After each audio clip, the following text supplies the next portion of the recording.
أعوذ بالله من الشيطان الرجيم. بسم الله الرحمن الرحيم. الحمد لله رب العالمين، والصلاة والسلام على أشرف الأنبياء والمرسلين، سيدنا مولانا ونبينا وحبيبنا وشفيعنا وقدوتنا وأسوتنا محمد صلى الله عليه وسلم وعلى آله وأصحابه أجمعين. اللهم فقهنا في الدين وافتح علينا فتوح العارفين، واجعل أعمالنا خالصة لوجهك الكريم يا أرحم الراحمين. اللهم افتح علينا حكمتك وانشر علينا من خزائن رحمتك يا أرحم الراحمين. رب اشرح لي صدري ويسر لي أمري واحلل عقدة من لساني يفقه قولي، والحمد لله رب العالمين. آمين. قال المصنف رحمه الله تعالى: ونفعنا وإياكم بعلومه في الدارين. آمين. Alhamdulillah, pertama dan selamanya marilah sama-sama kita panjatkan setinggi-tinggi kesyukuran kita kehadrat Allah Subhanahu wa taala, kerana pada malam ini Allah Taala memberi peluang kepada kita. Allah Taala masih lagi memberikan nikmat-nikmatnya kepada kita, daripada segala nikmat yang dikurniakan oleh Allah Taala kepada sekalian hamba-hambanya. Termasuklah dua nikmat yang terbesar daripada nikmat iman dan nikmat Islam. Juga nikmat-nikmat yang lain, sihat tubuh badan, dalam keadaan sihat boleh pakat hadir ke rumah Allah Ta'ala pada malam ini. Dalam masa yang sama boleh pakat buat ibadat kepada Allah. Dia sihat tubuh badan untuk buat amal ibadat kepada Allah. Hukukillah au hukuki ibadi. Buat segala tanggungjawab hak-hak kita kepada Allah Ta'ala, juga hak kita sesama manusia. Itu tujuan sihat. Bukan kata sihat sekadar sihat, nak suruh nampak muda tidak, nak suruh nampak orang kuat. Orang pandai jaga kesihatan. Tetapi sihat-sihat itu adalah semata-mata nak memenuhi kehendak Allah dan kehendak manusia, supaya kita sentiasa dalam redha Allah Subhanahu wa taala, insya-Allah. Tuan-tuan puan-puan yang dirahmati oleh Allah Subhanahu wa taala, syukur juga kita kerana pada malam ini kita berada dalam majlis ilmu. Setelah sekian lama kita dalam keadaan tak boleh nak berkuliah. Dia berkuliah hanya melalui orang kata online. Tak boleh nak menghadap muka, tak boleh nak kelih sesama kita. Maka alhamdulillah, syukur bila mana diberi peluang untuk kita berada dalam majlis ilmu. Kata ulama, bila mana kita berada dalam majlis ilmu, maka para malaikat pakat turun. Malaikat turun untuk menurunkan rahmat kepada kita. Selagi mana majlis itu tidak ada bercangguh dengan syarak, tidak ada unsur-unsur maksiat, tidak ada unsur-unsur yang salah, maka selagi itulah kita dalam doa-doa para malaikat. Sebab itulah ulama menganjurkan kepada kita supaya kita banyak masuk dalam majlis ilmu, ngaji, tambah-tambah ilmu fardu ain. Dan insya-Allah pada malam ini tuan-tuan yang dirahmati oleh Allah Subhanahu wa taala, amba teruskan kuliah kita pada malam ini dengan kitab Minhajul Abidin. Kalau sebelum ini kuliah hamba di sini kitab penawar bagi hati, kitab tasawuf. Tapi setelah bila mana masa PKP baru ni kita buat kuliah online, kebetulan khatam. Khatam masa tengah kuliah online, maka amba buat kesimpulan untuk kita sambung juga pada kitab yang sama ataupun kitab pada bidang yang sama. Kita sudah maklum kitab penawar bagi hati ialah kitab tasawuf. Bagaimana nak menyucikan hati. Dalam kitab penawar bagi hati disebut oleh pengarang kitab Syekh Abdul Qadir Al-Mandili rahimahullahu taala bimbingan-bimbingan bagaimanakah cara nak menjaga anggota yang 7. Kemudian selesai daripada cara bicara berkenaan dengan anggota 7 hak wajib kita jaga, maka pengarang kitab Syekh Abdul Qadir Al-Mandili memberi panduan tentang 10 sifat mazmumah, sifat-sifat hak kena buai daripada jiwa kita, daripada hati kita, supaya kita tidak jauh daripada Allah Ta'ala. Kemudian selepas pada itu, pada bahagian yang terakhir kitab penawar bagi hati, pengarang kitab Syekh Abdul Qadir Al-Mandili ajar pula kepada kita bagaimanakah nak menggantikan 10 sifat mazmumah, sifat-sifat kecelaan tadi, ganti dengan 10 sifat mahmudah, daripada sifat-sifat kepujian. Maka bila selesai daripada kitab penawar bagi hati, maka sambungannya amba bawa kitab Minhajul Abidin yang dikarang oleh Imam Al-Ghazali rahimahullahu ta'ala juga pada bidang tasawuf. Kalau kita pernah bagi hati ialah bagaimana proses kita nak mempersiapkan diri. Kita nak bersihkan diri kita, nak berjalan menuju ke hadratillah, nak hampir kepada Allah. Maka pada kitab Minhajul Abidin ini, pengarang kitab Imam Al-Ghazali rahimahullahu ta'ala membuat satu bimbingan pula kepada kita. Bagaimanakah kita nak berjalan ke hadratillah. Kita nak berada pada salikin, orang-orang yang berjalan, nak cari redha Allah subhanahu wa ta'ala. Maka dalam kitab Minhajul Abidin ini, tuan-tuan yang dirahmati oleh Allah, pengarang kitab Imam Al-Ghazali telah susun bahagian-bahagian ataupun perkara-perkara yang perlu kita tempuh, perkara-perkara yang perlu kita hadap. Maka bila selesai kita melalui perjalanan-perjalanan ini, maka jiwa kita, hati kita akan sampai kepada Allah. Maka pada ketika itu hati kita tak boleh lain dah. Jiwa kita tak boleh benda lain dah. Masih wallah, lain daripada Allah tak boleh dah. Sebab apa? Sebab duk nampak kepada Allah Ta'ala semata-mata. Tapi tuan-tuan puan-puan yang dirahmati oleh Allah, perjalanan itu bukannya mudah. Tapi tidak mustahil bagi kita. Tak boleh tiru 100%, boleh tiru 80%, tak apa dah. Boleh baiki sekurang-kurang hati kita, jiwa kita, hak kita nak semakin hari semakin hampir dengan Allah Ta'ala, jangan semakin jauh. Sebab itulah dalam proses kita belajar ilmu tasawuf, kata ulama, hati kita ni ada tiga bahagian ataupun 3 kategori. Yang pertama, hati yang sakit. Hati yang sakit ini tak ada perasaan dia kasih kepada Allah, banyak buat maksiat, lupa kepada Allah Ta'ala, banyak buat hak Allah Ta'ala lagi. Itu nama dia hati yang sakit. Ini. Yang kedua, yang pertama tadi hati yang sakit, itulah hati yang ada penyakit macam kita. Kadang-kadang ada masalah, tanya-tanya molek-molek, tanya comel-comel, tanya ada masalah, maka hati kita jadi bermasalah, lupa kepada Allah. Itu hati yang sakit. Adapun yang kedua dipanggil hati yang mati. Hati yang mati ni tertutup. Hati dia tu, dia tak nampak dah, hidayah tak masuk dah. Inilah yang dikatakan sebagai hati-hati yang sudah kerah. Orang royak berapa pun tak boleh dengar, orang belajar, orang nak mengajar pun tak boleh dengar, orang sebut benda-benda baik pun dia lawak. Itu hati yang mati. Hati yang sakit bermasalah. Tanya molek-molek, tanya tak molek lah. Tetapi hak kita nak, hak terbaik, itulah hati yang pertama, dinamakan sebagai hati yang hidup. Hati dia sentiasa hidup, sentiasa kenal Allah Ta'ala, zikir kepada Allah Ta'ala, ingat kepada Allah Ta'ala, tak melitah pun benda-benda lain daripada Allah dalam hati dia. Dia pejam mata pun ingat Allah, buka mata pun ingat Allah, buat segala kerja buat kita ingat kepada Allah. Itu panggil hati yang hidup.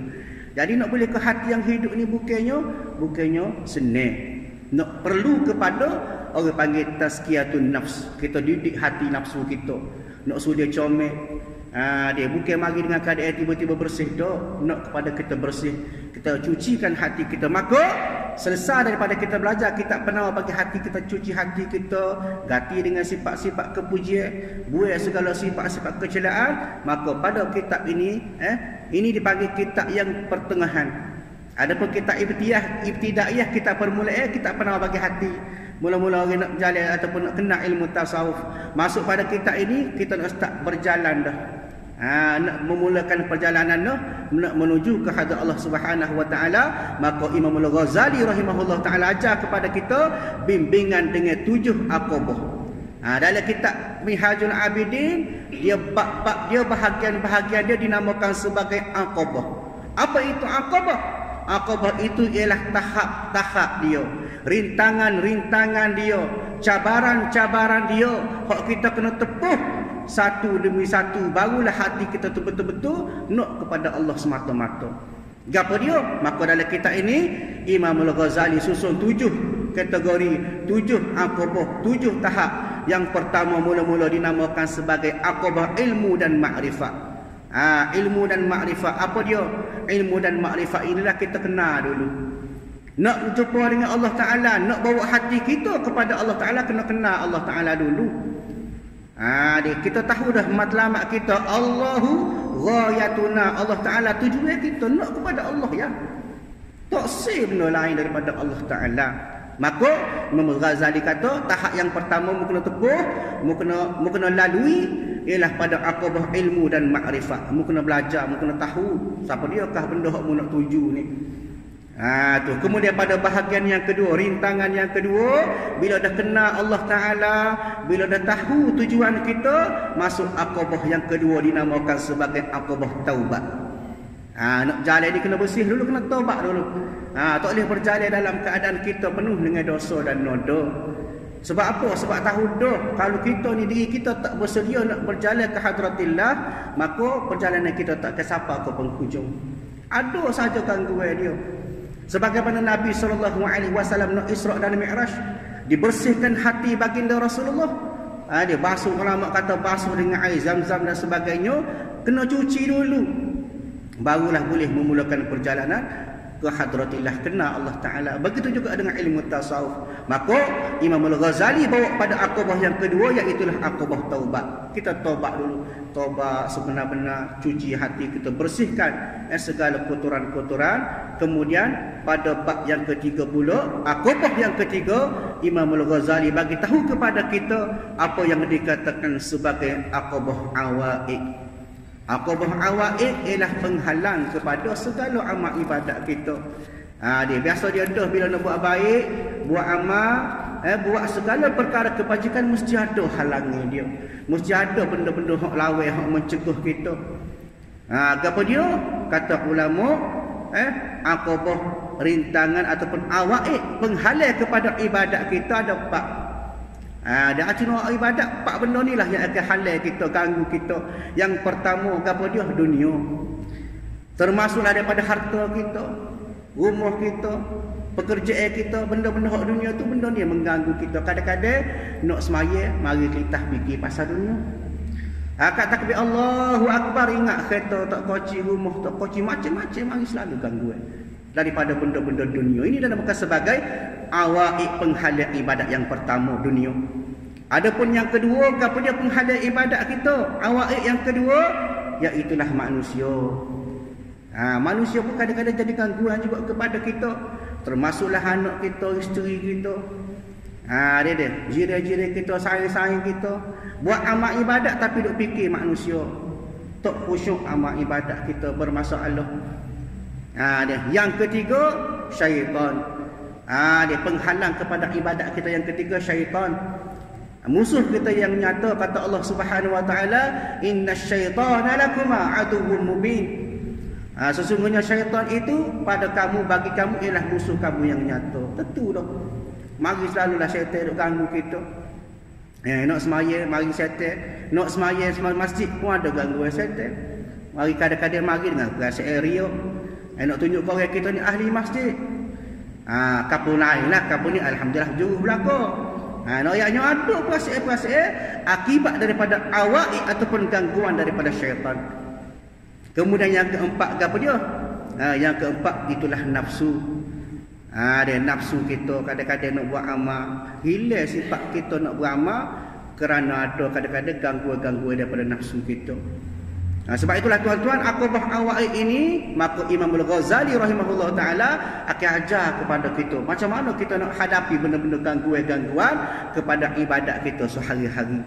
Maksud aqabah yang keempat, rintangan yang perlu kita tepuh, perjalanan yang perlu kita lalu. Apa dia? Aqabah al-awariq. Al-awariq ni apa dia pula? Dia aqabah pada membicarakan tentang benda-benda yang boleh menggoda kita, duk gaya kita semacam. Nak buat amal ibadat ada selalu nak gaya. Kadang-kadang dia mari dalam bentuk rezeki. Dia nampak benda tu rezeki, tapi gangguan pada ibadat kita. Dia kadang-kadang mari lintasi hati kita rasa khawatir. Dia tak yakin dengan Allah Ta'ala. Ada juga. Dia banyak gangguan-gangguan awariq yang mengganggu ibadat kita sehari-hari. Imam Al-Ghazali akan ajar juga macam mana kita nak hadap benda-benda ni. Maka aqabah yang kelima, Imam Al-Ghazali memberi gambaran ataupun didikan, bimbingan kepada kita. Setelah kita tepuh tadi aqabah godaan awariq, maka Imam Al-Ghazali akan ajar pula kita tempuh ataupun kita kena lalu apa dia? Aqabah al-bawa'is. Al-bawa'is ni apa dia? Al-bawa'is ialah benda-benda yang boleh menguatkan ibadat kita. Jadi rajin, jadi semangat kita nak buat amal ibadat. Jadi suka kita nak buat amal ibadat. Contohnya apa dia? Mari perasaan khauf, takut kita kepada Allah Taala. Dia takut, kerana takut maka kita buat amal ibadat kepada Allah. Begitu juga dengan sifat rojak, kita harap kepada Allah Taala. Rojak dan khauf, buat amal ibadat kerana takut kepada Allah Taala, kerana khauf, tapi dalam masa yang sama kita rojak, kita harap supaya Allah Taala terima daripada amal buat kita buat semua tu. Maka di sini pun Imam Ghazali akan ajar kepada kita bagaimanakah yang dikatakan sebagai aqabah bawa'is, benda-benda yang perlu kita cari supaya amal ibadat kita jadi molek, jadi rajin, jadi semangat. Masuk kepada aqabah yang keenam. Aqabah yang keenam, maka Imam Al-Ghazali sebut pula kepada kita dalam kitab Minhajul Abidin ini daripada aqabah al-qawadih. Al-qawadih ni apa dia pula? Benda-benda yang boleh merosakkan daripada amal kita. Antaranya apa dia? Antaranya riak. Buat amal nak suruh orang nampak kita ni hebat, nak tunjuk ke orang.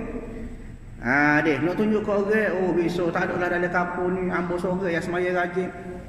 Kampung lain lah, tidak kampung ni rajin. Bagus belaka tak riak. Noyaknya ada pasal kita tu buat amal, buat ibadat hanya kerana ada perasaan riak. Kalau tak ada riak tak rajin. Itu masalah dia. Maka Imam Al-Ghazali akan ajar kita dalam kitab Minhajul Abidin ini juga. Begitu juga sifat wujud kita. Kita rasa bangga diri. Payah dah nak cari orang supaya aku bangun rajin, bangun malam, mengatik 1000. Dia contohnya. Maknanya ada perasaan-perasaan yang boleh menyebabkan satu hari nanti amal kebajikan kita tak ada nilai di sisi Allah walau sebesar zarah. Tu yang tak pandai. Bukan apa? Kerana rusak berlaku dah. Buat amal bukan main hebat, tapi kerana ada perasaan-perasaan ini, masalah-masalah ini menyebabkan tak ada satu sen pun nilai di sisi Allah Ta'ala. Haba'am mansura, tebal supaya buang gitu ya. Sebab itu kena berhati-hati. Maka akan dibimbing oleh Imam Al-Ghazali melalui kitab Minhajul Abidin ini juga. Bila selesai dah tu, maka sampai kepada aqabah yang terakhir, rintangan yang terakhir. Selesai dah daripada 6 aqabah, iaitulah yang ketujuh, aqabah alhamdu wasyukur. Aqabah alhamdu wasyukur ni maknanya aqabah puji dan syukur kita kepada Allah. Sebab apa? Sebab kita berjaya menghadapi 6 daripada benda-benda, rintangan-rintangan yang perlu kita hadap untuk kita menghadap Allah Subhanahu Wa Taala. Maka pada aqabah yang ketujuh, aqabah yang terakhir dalam kitab ini, maka di sini Imam Al-Ghazali ajar kita bagaimana kita nak menzahirkan rasa puji kita, syukur kita kepada Allah. Sebab kita berjaya menghadapi daripada 6 aqabah ataupun 6 rintangan itu. Maka tuan-tuan yang dirahmati oleh Allah, itulah antara perjalanan ataupun secara ringkasan apa yang dikatakan sebagai isi-isi ataupun pelajaran-pelajaran yang akan kita dapat, kita belajar daripada kitab Minhajul Abidin ini. Nak jadi wali, mungkin boleh jadi kalau kita betul-betul usaha. Tapi jangan minta. Wali ni Allah Ta'ala bagi, campurkan kepada mereka yang Allah Ta'ala kasih semata-mata. Tapi tak boleh jadi wali pun, biar kita boleh baiki diri, tak apa dah. Dia wali tu jauh lagi kita. Muka kita ni kadang-kadang duk main cepuah dengan nafsu, duk cawak kotek ke dunia. Hari-hari duk main dunia. Dia tunggu pagi kerja, kelik betul, malam rehat pula. Tak ada masa kita dengan Allah Ta'ala. Maka sebab itulah tuan-tuan yang dirahmati oleh Allah Subhanahu Wa Taala, bila-bila kita buat benda-benda, kita kerja kerana Allah Taala, buat ibadat kerana Allah Taala, dalam masa sama kita mengaji supaya kita boleh baiki diri kita.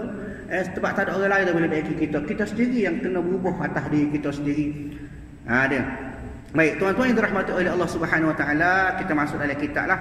Dan untuk pengetahuan semua tuan-tuan yang dirahmati oleh Allah, dalam kuliah online kita telah pun kita selesai pada bab mukaddimah. Kita cerita dah yang mana pada bab mukaddimah kitab Minhajul Abidin ini lebih kepada pengarang kitab itu, pengarang kitab Minhajul Abidin ini dia ada 2 versi. Minhajul Abidin yang asal bahasa Arab, betul-betul ditulis ataupun dikarang oleh Imam Al-Ghazali. Maka kuliah kita pada malam ini dan seterusnya, kita akan bawa satu kitab yang disyarah, dihuraikan pula oleh ulama yang mutaakhirin, ulama yang muktabar juga, iaitulah oleh Syekh Daud Al-Fatani. Antara ulama yang tersohorlah di Asia Tenggara ni dia. Ulama petani. Maka dia ambil inisiatif untuk syarah ataupun terjemuh dalam bahasa Jawi, dalam bahasa kita, dalam bahasa Jawi kita ni, supaya memberi kefahaman kepada kita. Jadi insya-Allah membaca ni daripada kitab Minhajul Abidin yang disyarah oleh Syekh Daud Al-Fatani, hasil karangan asalnya oleh Imam Al-Ghazali rahimahullahu taala. Dia baik. InsyaAllah pada malam ini kita sambung pada bab penulisan ataupun kitabu muallifin radhiyallahu anhu. Masuk bab hak disyarah sebenar ataupun kitab huraian daripada isi kitab Minhajul Abidin. Kalau kuliah sebelumnya ada lebih kurang 3 kuliah sebelum ini, kita sebut berkenaan dengan mukaddimah yang disebut ataupun disyarah oleh Syekh Daud Al-Fatani. Dia cerita lagu mana cara-cara ataupun bagaimana nak kenal Imam Al-Ghazali, siapakah Imam Al-Ghazali Hujjatul Islam. Sudah disebut pada kuliah-kuliah yang lepas. Dan Syekh Daud Al-Fatani ini juga pada awal kitab Minhajul Abidin Jawi ini, dia banyak orang panggil litakrim, lebih memuliakan pengarang asal. Dia bahasa dia dah lah, kita syarah kitab dia, maka kita ni kena memuliakan dia. Banyak litakrim, banyak orang kata memuji-muji Imam Al-Ghazali, yang mana kita sedia maklum bahawasanya Imam Al-Ghazali ni antara ulama yang muktabar. Bila sebut Imam Al-Ghazali, maka semua orang pakat kenal. Ulama seantero dunia, daripada zaman dia hinggalah zaman sekarang. Walaupun dia ni berada pada abad yang kelima. Imam Al-Ghazali ni tuan-tuan lahir pada abad yang kelima ataupun kurun yang kelima. Bahkan antara kehebatan dia, Imam Al-Ghazali ini tuan-tuan yang dirahmati oleh Allah, pernah disebut oleh para ulama. Kata ulama macam mana? Lau kana an-nabiyyu ba'dan nabi lakana al-Ghazali. Kalau takdir ada nabi selepas nabi, maka tentu dah orang itu tidak lain tidak bukan ialah Imam Al-Ghazali. Hebat. Tapi buat apa dia ni, Imam Al-Ghazali berada di abad yang kelima, maka dia pun tak boleh jadi mujtahid mutlak. Apa maksud mujtahid mutlak? Iaitulah orang yang mampu ataupun boleh buat mazhab sendiri. Hak boleh buat mazhab sendiri ialah yang berada pada yang kurun ketiga ataupun pada abad yang ketiga. Dikatakan sebagai abad ataupun zaman tabi'in. Dia sebagaimana hadis Nabi sebut, dia khairul qurun qarni summa yalunuhum fasakata Rasulullah sallallahu alaihi wasallam. Nabi kata sebaik-baik kurun, sebaik-baik zaman aku, Nabi kata. Ini Nabi akui. Summa yalunuhum, kemudian zaman selepas aku. Zaman siapa? Zaman sahabat. Kemudian summa yalunuhum, kemudian zaman selepas itu, maknanya selepas pada sahabat. Siapa dia? Zaman tabi'in. Kemudian kata ulama, fasakata Rasulullah, Nabi pun senyap. Apa maksud Nabi senyap? Maknanya di situ tidak ada garanti selepas pada kurun yang ketiga ataupun abad ketiga. Maka atas dasar ulama-ulama ini, ulama yang berada pada zaman tabi'in, dia rasa inisiatif dia ni nak jaga masyarakat, nak bimbing manusia-manusia supaya boleh ikut Nabi, ikut sahabat. Maka pada kurun yang ketiga ataupun abad ketiga, adanya mujtahid mutlak yang mula membuat mazhab. Dia mazhab ada banyak. Dia mazhab fiqh saja kata ulama ada 15. Tapi hak muktabar, hak ada pengikut siapa keluar ni ada 4. Dia Maliki, Syafi'i, Hanafi, Hambali. Mereka ini semuanya berada pada abad yang ketiga. Begitu juga pada ilmu usuluddin, Abu Hasan Al-Asy'ari, Abu Mas'ud Al-Maturidi. Dia berada pada abad yang ketiga, maka dia dinamakan sebagai mujtahid mutlak, boleh buat mazhab. Begitu juga pada ilmu tasawuf, ada Abu Junaid Al-Baghdadi, Abu Qasim Al-Qushairi pada abad yang ketiga. Maka daripada mereka-mereka inilah lahirnya ulama-ulama yang membawa kepada susu galuh terus kepada Rasulullah sallallahu alaihi wasallam. Tetapi ditakdirkan bahawasanya Imam Al-Ghazali ini lewat, berada pada abad yang kelima, maka dia tak boleh buat mazhab. Maka dia pun kata ulama dia ni membawa atau memukul kepada Al-Maturidiyah pada hukum usuluddin. Maknanya pada usuluddin dia pegang mazhab Al-Maturidiyah. Maknanya Abu Hasan Al-Asy'ari, Abu Mas'ud Al-Maturidi.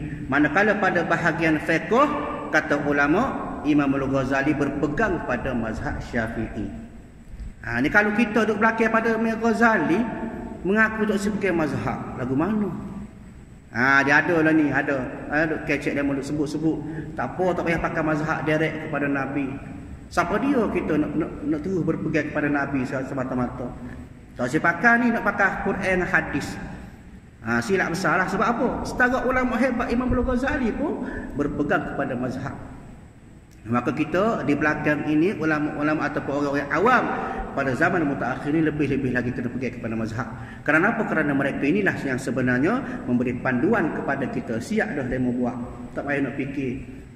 Kita tunggu saja fahaman-fahaman ataupun benda-benda yang dibawa oleh ulama-ulama yang terdahulu. Di mananya diceritakan oleh pengarang kitab ini Syekh Daud Al-Fatani rahimahullahu taala, bagaimana ataupun apakah yang dikatakan sebagai ketinggian pekerti kehebatan Imam Al-Ghazali pada bab muqaddimah. Kemudian insya-Allah pada malam ini kita sambung pada bab isi kitabun muallifin radhiyallahu anhu. Kitab pengarang radhiyallahu anhu maknanya karangan Imam Al-Ghazali rahimahullahu taala. Bismillahirrahmanirrahim. Imam Al-Ghazali memulakan karangan kitab dia dengan kalimah Bismillahirrahmanirrahim. Sebab apa? Banyak sandaran, banyak sebab-sebab dia. Yang pertama kata ulama ialah bagaimanakah dia nak mengikut corak ataupun cara dimulakan bagi kitab yang terbesar, iaitulah Al-Quran. Al-Quran pada setiap surah mana dimulakan dengan Bismillahirrahmanirrahim. Maknanya begitu juga kitab-kitab yang kata ulama nak kepada keberkatan, maka kena ikut menepati Al-Quran. Kena start dengan Bismillah. Gapa-gapa kerja sekalipun start dengan Bismillah. Kita nak kepada keberkatan. Bahkan antara ada dalil menyebut kepada kita tentang bila mana kita tak mulakan sesuatu dengan Bismillah, maka terpotong, tak ada berkat. Bagaimana disebut oleh Abu Hurairah radhiyallahu anhu dalam satu hadis yang menyebut satu ketika Rasulullah sallallahu alaihi wasallam pernah mengatakan bahawasanya, pernah bersabda dalam hadis dia, kata Nabi sallallahu alaihi wasallam, kullu kalamin au amrin dhi balin la yuftahu bi dzikrillah fahuwa abtar au qala aqta. Nabi sebut kepada kita setiap perkataan ataupun setiap benda-benda penting hak tidak bermula dengan bismillah, dengan zikir kepada Allah, maka terputus berkat, tak ada berkat. Sebab itulah nak tulis gapo-gapo ko, nak start buat kerja gapo-gapo ko, kena start dengan bismillah. Nak kepada keberkatan dia. Begitu juga hadis yang lain Abu Hurairah juga sebut, kullu amrin dzibalin la yubda fihi bi bismillahirrahmanirrahim fahuwa abtar. Setiap benda penting, setiap kalam-kalam kita, setiap percakapan kita tidak dimulai dengan kalimah Bismillahirrahmanirrahim, maka fahuwa abtar. Benda tersebut terputus, tak ada berkat dia. Sebab itulah kalau kita pasal macam contoh kita kata buku-buku kedah lah. Itu contoh paling mudah. Kalau kita dengar, sebab itulah antara faktor kitab-kitab ni sentiasa diguna pakar sampai hari ini. Ada contoh kita kata kitab musalli, Muniatul Musalli, digunakan di pondok dan sebagainya, umur 60 tahun, 70 tahun, bahkan ada kitab-kitab diguna sampai sekarang umur dia ratusan tahun. Sebab apa? Ada keberkatan. Tak puas. Kita baca pun tak puas, kita belajar pun tak puas. Kalau benda-benda yang tidak ada keberkatan, kadang-kadang kita baca sekali kita tak sih. Sebab apa? Tidak ada la baraka alaih, tak ada keberkatan ke atas benda tersebut. Jadi sebab itulah antara sebab faktor Imam Al-Ghazali rahimahullahu taala memulakan kitab dia, kitab Minhajul Abidin ini dengan kalimah Bismillahirrahmanirrahim. Begitu juga satu ketika disebut bahawasanya Nabi SAW bila mana dia nak hantar surat, nak ajak berdakwah masuk dalam agama Islam. Contohnya kepada Raja Najasyi, kepada Puteri Balqis, Nabi Sulaiman kepada Puteri Balqis, dia hantar utusan, atas surat nak berdakwah masuk Islam, maka dimulakan dengan kalimah Bismillah. Bahkan Cok Moho Nabi Muhammad SAW pun dengan kalimah Bismillahirrahmanirrahim. Di noyanya Bismillah ni banyak besar fadilat dia. Kalau kita cerita memang panjang lah keberkatan ataupun kita kata fadilat bagi kalimah Bismillah. Cuma hak kita boleh pegangnya, insya-Allah buat apa-apa benda baik, kena mula dengan bismillah. Nak mari masjid start bismillah, nak baca buku bismillah, nak baca Quran lebih-lebih lagi bismillah. Di maknanya bermula dengan bismillah, maka insya-Allah ada keberkatan dalam kerja kita dah buat tu. Bismillahirrahmanirrahim. Alhamdulillahil malikul hakim. Al-jawadil karimil azizir rahim. Ini kata-kata Imam Al-Ghazali dalam kitab Minhajul Abidin. Kata Imam Al-Ghazali, alhamdulillah, segala puji bagi Allah. Apa maksud segala puji bagi Allah? Maksudnya segala puji milik Allah Ta'ala. Kenapa? Kerana biasanya pujian itu atas kesempurnaan. Kita puji sebab sempurna. Oh, semak demo, kaya demo, janguk demo, semua itu sempurna. Maka kesempurnaan itu datang daripada Allah Ta'ala. Allah Ta'ala bui berlaku. Kalau Allah Ta'ala tak benar, maka tak ada kesempurnaan tersebut. Maka segala pujian itu selayaknya kembali kepada Allah Ta'ala. Jangan duk pergi kita. Alhamdulillah, segala puji bagi Allah Ta'ala. Orang puji kita pun sebut alhamdulillah. Ni bila orang puji kita kau suka, telenggok dia. Luah lebih-lebih hidup. Kapal lain lah, kapal ni tak ada, bagus berlaku. Ayatnya, pujian itu selayaknya kembali kepada Allah lah, sebut alhamdulillah. Dia baru betul. Sebab apa? Datang daripada Allah berlaku. Semak kita, kaya kita, bijak kita, pandai kita, segala kesempurnaan itu datang daripada Allah, dipinjamkan semata-mata kepada kita. Bagi pinjam berlaku. Maka alhamdulillah maksudnya segala puji bagi Allah Ta'ala, milik Allah Ta'ala. Dia Al-Malikil Hakim, raja yang amat hakim. Maknanya raja yang amat-amat bijaksana. Kita dengar sebut hakim. Hakim tu sebenarnya daripada kalimah bahasa Arab. Hakim, tu hakim lah kalau kita ada. Hakim asal daripada kalimah bahasa Arab. Al-Hakim maknanya yang bijaksana. Bahasa dia dah lah, tu hakim ni kena bijaksana, kena pandai. Kalau tak pandai tak boleh jadi tu hakim. Di maknanya Al-Hakim yang maha bijaksana. Bijaksana Allah Ta'ala meliputi segala-galanya. Daripada segala benda, segala aspek, segala perkara. Kepujian itu, kebijaksanaan itu Allah Ta'ala berlaku. Dia hebat Allah Ta'ala. Atas sebab itulah maka dia boleh mentadbir alam ini tanpa ada kecelaan, tanpa ada kekurangan. Dia Al-Hakim, makna bijaksana. Allah Ta'ala bijak mengatur segala-galanya. Al-Jawadil Karim, yang amat murah lagi amat mulia. Allah Ta'ala bersifat dengan pemurah. Pemurah kata ulama, pemurah Allah Ta'ala ni atas dunia semata-mata, sebagaimana sifat Ar-Rahman atas dunia ya. Dia pemurah Allah Ta'ala. Maksudnya dia tak kira siapa dia, kafir ke, Islam ke, pokok kayu ke, semua boleh nikmat belaka. Kadang-kadang Cina kaya pada kita. Dengar. Kadang-kadang orang lain pada Islam kaya pada kita. Kenapa? Kerana ada nikmat tu beri. Inilah kerana sifat Rahman Allah Ta'ala. Tapi yang istimewanya ialah pada sifat Ar-Rahim Allah Ta'ala, sifat mengasihani Allah Ta'ala, hanya Allah Ta'ala beri kepada buat kita orang Islam sahaja, orang beriman sahaja. Bila? Pada hari akhirat nanti. Di fi yaumil akhirah, pada hari akhirat nanti.